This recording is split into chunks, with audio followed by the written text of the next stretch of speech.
بات ہے ایک جنگل کی، اور وہاں ایک کوا رہتا تھا۔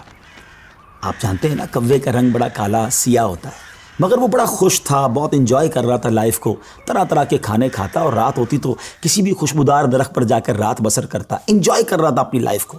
اچانک اس کی نظر ایک سفید کبوتر پر پڑی۔ وہ سوچنے لگا کہ میں کالا اور یہ سفید، یہ کتنا خوبصورت ہے، کتنا اچھا لگ رہا ہے، مجھ سے زیادہ خوش تو یہ ہوگا۔ اب اسی خیال میں وہ پریشان رہنے لگا اور اسے رات کو نیند بھی نہ آئے۔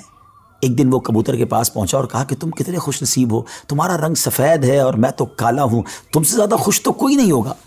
کبوتر نے کہا پہلے میں بھی یہی سمجھتا تھا، لیکن جب میں نے طوطے کو دیکھا تو میں حیران ہو گیا کہ طوطے کے تو دو رنگ ہیں، میرے پاس تو ایک ہی رنگ تھا۔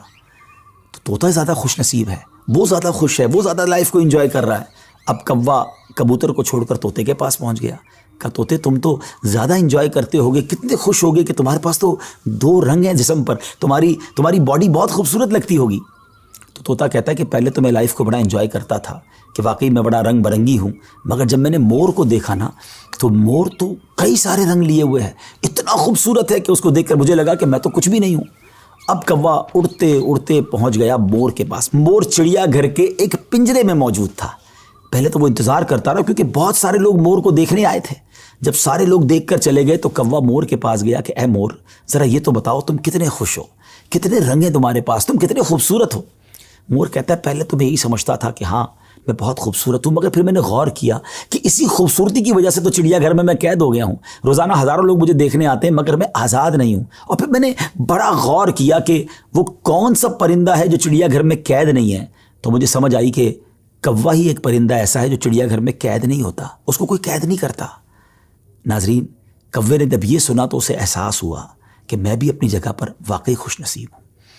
اب یہاں بظاہر تو یہ ایک فرضی واقعہ ہے، لیکن اگر اس کو ہم اپنی زندگیوں پر امپلیمنٹ کریں، اپنے بارے میں سوچیں، ہمارے پاس بہت کچھ ہے، لیکن جب کسی کو ہم سے زیادہ والے کو ہم دیکھتے ہیں نا تو ہمیں اپنی چیزیں کمتر نظر آنے لگتی ہیں، اپنا گھر چھوٹا لگنے لگتا ہے، اپنی موٹر سائیکل، اپنی گاڑی، اپنی سائیکل وہ ہمیں بڑی کمتر لگتی ہے جب کسی کی بڑی گاڑی دیکھتے ہیں، کسی کا بڑا گھر دیکھتے ہیں، کسی کی لائف سٹائل کو دیکھتے ہیں، جو ہے اس پر انجوائے نہیں کرتے بلکہ اس پر شکوہ کرتے ہیں، ناشکری کرتے ہیں۔ اس طرح زندگی نہیں گزرے گی۔ اگر آپ ہمیشہ اپنے سے آگے والوں کو دیکھتے رہیں گے تو آپ پریشان ہی رہیں گے۔ اگر آپ نے موازنہ کرنا ہی ہے، کمپیریزن کرنا ہی ہے، تو اپنے سے کمتر لوگوں کو دیکھیں نا۔